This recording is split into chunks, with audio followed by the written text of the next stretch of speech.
সকালবেলা বাজার থেকে কিছু এখানে বাজার নিয়ে চলে আসলো। এখানে যে আজকে বাজারগুলো করা হয়েছে এই বাজারগুলো কিন্তু অনেক সুন্দর ছিল। সবজিগুলোও কিন্তু অনেক তরতাজা ছিল। সকালবেলা বাজারে গেলে কিন্তু অনেক সুন্দর সুন্দর সবজি পাওয়া যায় তরতাজা। আর দেখতেও কিন্তু সবজিগুলো অনেক সুন্দর লাগে। আর এখানে আদা, ডিম, পোলাওয়ের চাল নিয়ে আসছে, একটা সাথে কিন্তু নুডলসও নিয়ে আসলো। এই ধনিয়া পাতাগুলো দেখতে কিন্তু অনেক সুন্দর ছিল। সাথে একটা বাঁধাকপি, সাথে এখানে সুন্দর সুন্দর সিম, ফুলকপি। আর সব সবজিগুলো কিন্তু অনেক ফ্রেশ ছিল। আমার কাছে এখানে সবচেয়ে সুন্দর লাগছিল ফুলকপিটা। আর সাথে ধনিয়া পাতাও কিন্তু অনেক সুন্দর ছিল। এই ধনিয়া পাতা দিয়ে মুড়ি মাখাইলে কিন্তু অনেক মজা হবে। সকালের বাজার সদাই গুছিয়ে এখন আমি পিঠা বানাতে চলে আসলাম। আর এখানে আমি চিতই পিঠা বানিয়ে নিচ্ছি।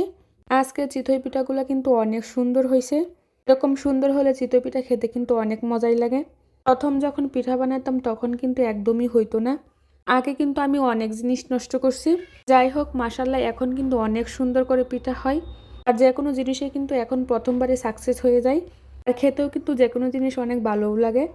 যে কোনো মানুষের মধ্যে যে কোনো জিনিস শেখার আগ্রহ থাকলে ওই জিনিসটা কিন্তু অনেক সুন্দর হয়। আর এই তো এখানে আমার পিঠাগুলো কিন্তু অনেক সুন্দর করে হয়েছে আর অনেক সুন্দর করে ফুলছে। পিঠাগুলো না হলে কিন্তু অনেক খারাপ লাগে। এই শীতের মধ্যে আজকে কিন্তু আমি এরকম পিঠা বানাইছি। এইখানে আমি এক এক করে পিঠা দিয়ে দিছি আর সুন্দর করে কিন্তু হয়ে গেছে। আমার কাছে না সবার কাছে কিন্তু অনেক ভালো লাগে যখন কোনো কিছু হয়ে যায় সহজেই। এখানে কিছু পিঠা কিন্তু আগে খাওয়া হয়ে গেছে আর কিছু পিঠা রয়ে গেছে। এখন আমি এই পিঠার জন্য মাছ ভর্তা বানাবো এখানে। আর সাথে কিন্তু খেজুরের রসও থাকবে খাওয়ার জন্য।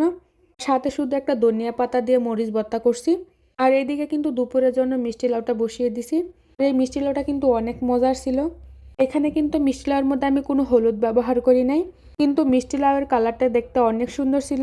তারপর পিঠা খেয়ে কিন্তু আমি দুপুরের জন্য এখানে মাছ ভাজিগুলা করে নিছি। আর আজকে এখানে আমি পাঙ্গাস মাছ ভাজি করার জন্য পাঙ্গাস মাছগুলো আর কি দিয়ে দিলাম। সাথে এইখানে রুই মাছের বোনা করে নিচ্ছি। রান্নার শেষে কিন্তু এরকম ধনিয়া পাতা দিলে আরও অনেক মজা লাগে। ধনিয়া পাতার ফ্লেভারটা কিন্তু অনেক সুন্দর। ধনিয়া পাতা দিলে কিন্তু খাবারের টেস্ট আরও দ্বিগুণ হয়ে যায়। মাছগুলা কিছুদিন আগে আনা হয়েছিল। আজকে কিন্তু আমার অনেকগুলো আয়োজন হয়ে যাইতেছে। আমার কাছে কিন্তু এরকম মাছ বোনা অনেক ভালো লাগে, তার জন্য মাঝে মধ্যে কিন্তু এরকম মাছ বোনা করে খাওয়া হয়। তো এখানে কিন্তু আমার মাছ বোনাগুলো হয়েও গেল। তারপর এখানে আমি সিম আলু ভাজি করে নিয়েছি, যেহেতু সিমগুলো আজকে আনা হয়েছে। বাজার থেকে যখন যেই জিনিসটা আনি ওই জিনিসটা সাথে সাথে খাওয়ার জন্য চেষ্টা করি, কারণ একদিন পরে কিন্তু ফ্রিজের মধ্যে রেখে দিব, তার জন্য সবসময় ভাবি একটু ফ্রেশ খাওয়ার জন্য। এভাবে আলু সিম ভাজি করলে কিন্তু অনেক মজা লাগে।